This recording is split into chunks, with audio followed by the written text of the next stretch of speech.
Hello guys, আসসালামু আলাইকুম। তো সকালটা শুরু হয়েছিল হালকা একটু চাউমিন দিয়ে। তো এটা খাওয়ার পর আমার দুপুরের লাঞ্চ রেডি করতে চলে গিয়েছি। তো প্রথমেই আমি রান্না করব নদীর পাঙ্গাস মাছ দিয়ে আলু পটল দিয়ে একটা তরকারি রান্না করব। তো এর জন্য প্রথমে আমি পেঁয়াজ কাঁচামরিচ এগুলো দিয়ে দিয়েছি, আর একটু হালকা সামান্য আদা বাটা দিয়েছি এখানে। তারপর আমি এখানে একে একে দিয়ে দেবো একটু হলুদের গুঁড়া, মরিচের গুঁড়া, লবণ, এই সবগুলো এখানে দিয়ে পরে এটার মধ্যে আমি একটু পানি দিয়ে দেবো।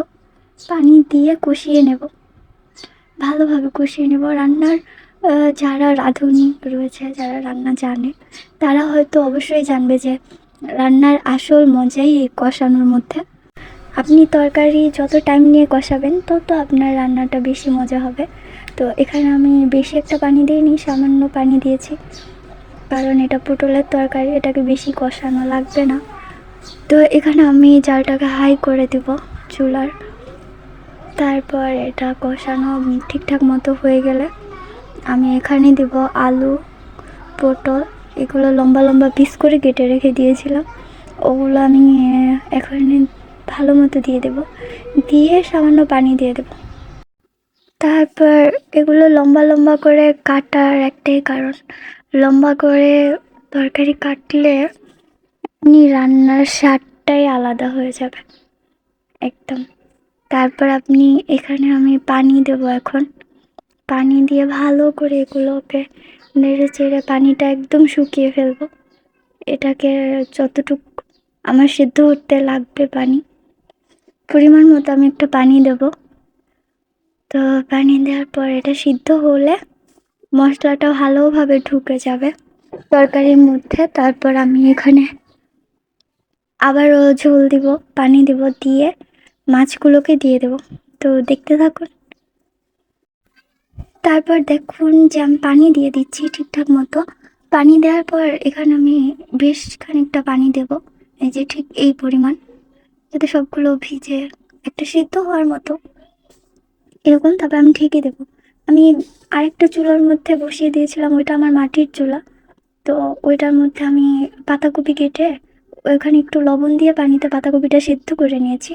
তো সেদ্ধ করে উঠিয়ে নিয়েছি একটা ঝুড়িতে। তারপরে এখানে আমি পেঁয়াজ, রসুন, শুকনো মরিচ এগুলোই দিব। এগুলো দিয়ে যখন অনেকটা লালচে হয়ে আসবে পেঁয়াজ এবং রসুনটা নাড়াচাড়া করার পরে, তারপর এখানে আমি একটু হলুদ দিব, লবণ দিব, আর দিয়ে দেবো একটা ডিম। সুন্দর করে একটা ডিম দিয়ে দেবো। ডিমটাকে নেড়ে চেড়ে ভেঙে দিব একদম ঝুরা ঝুরা করে। এই যে আমি ডিম দিয়ে দিলাম। তারপরে এটাকে আমি নেড়ে চেড়ে একদম ঝুরা ঝুরা করে নেব, কারণ পাতাকপিটার মধ্যে একটা যে স্মেল আসে, তার জন্য আমি এটাকে মাটির চুলাতেই রান্না করব। তাতে আমার মনে হয় যে খুব মজা হয় পাতাকপিটা আমার। তো তার জন্য ডিমটাকে একদম ঝুরা ঝুরা করে, একদম ভাজা ভাজা করে আমি এখানে সবটুকু পাতাকপি দিয়ে দেবো। দেওয়ার পর এটাকে নেড়ে চেড়ে একদম লালচে যখন একটা কালার চলে আসবে, তখনই আমি এটাকে নামাবো। তার আগ পর্যন্ত এটাকে আমি ভাজা ভাজা করবো।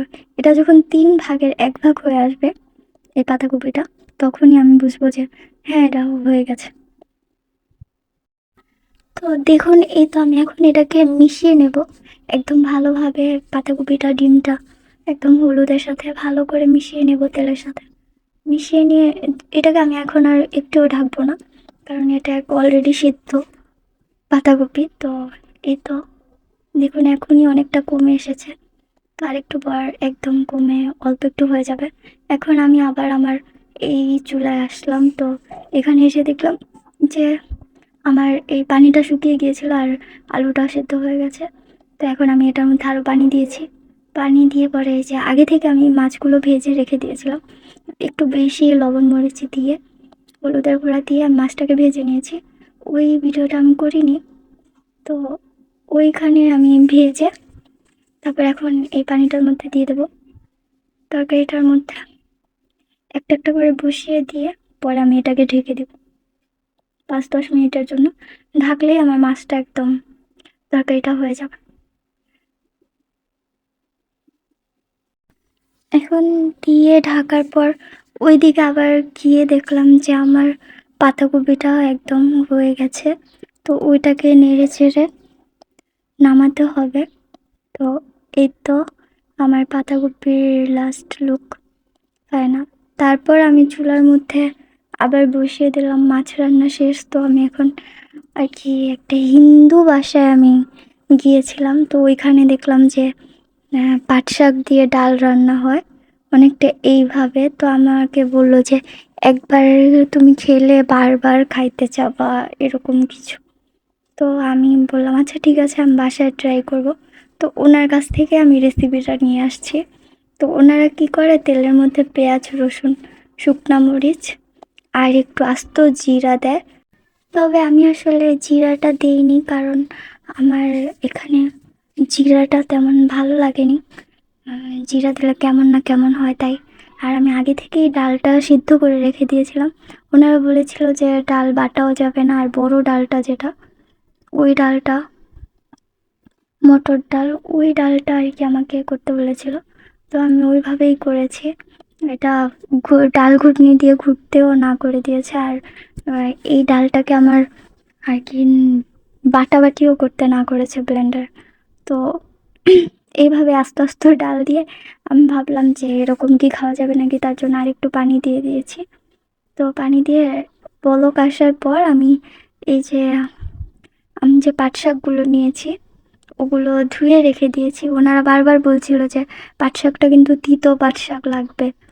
তো আমি বাজার থেকে একদম তিতো একটা পাট শাক নিয়ে এসেছি। তো এই তো আমার পাট শাক, এই পাট শাকটা নিয়ে এসেছি আমি। তারপর এটা আমি ডালের মধ্যে দিয়ে এই অবস্থা হয়েছে। ডালটাকে জাল দেওয়ার পর একদম তিতা হয়ে গেছে ডালটা, আর কি খাওয়ার কোনো উপযুক্ত কোনো কিচ্ছু হয়নি। পরে আমি এটাকে ফেলে দিছি, কারণ এটা খাওয়ার মতো এটা কেউ খাবে না। পর সন্ধ্যায় আমি এই রেসিপিটা করি, এই ফ্রেঞ্চ ফ্রাইটা করলাম। তো এটাকে আমরা বাংলাদেশের মানুষ, তো আমরা তো আলু ভাজাই বলবো, কারণ আমি ঘরে তৈরি করছি। এটা রেস্টুরেন্টে যা ফ্রেঞ্চ ফ্রাই হয়ে যাবে। তো আমি এখানে একটু আটা দিয়েছি, একটু মরিচের গুঁড়া দিয়েছি, আর একটু লবণ। এই তিনটা জিনিসই দেব। দেওয়ার পর একটু ঝাঁকিয়ে নিয়ে পরে এটাকে তেলের মধ্যে আমি ফ্রাই করব একদম মচমচা করে। দেখতে থাকুন।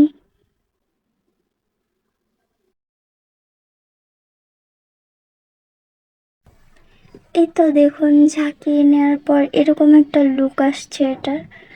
তারপর আমি এটাকে তেলের মধ্যে, একদম গরম তেলের মধ্যে ছেড়ে দিয়েছি। তো অনেকগুলো একদম ছিটা ছিটা এসছে, কারণ আলুটার মধ্যে একটু পানি ছিল। তারপর এটাকে আমি টমেটো সস দিয়ে খেয়েছি, অসাধারণ লাগছে আমার কাছে। তো থ্যাংক ইউ গাইস আমার ভিডিও দেখার জন্য। ভিডিওটা ভালো লাগলে লাইক অ্যান্ড সাবস্ক্রাইব করবেন আমার চ্যানেলটাকে, আর কমেন্ট করে আমার পাশে থাকবেন, শেয়ার করবেন। Thank you guys. আল্লাহ হাফেজ, আসসালামু আলাইকুম।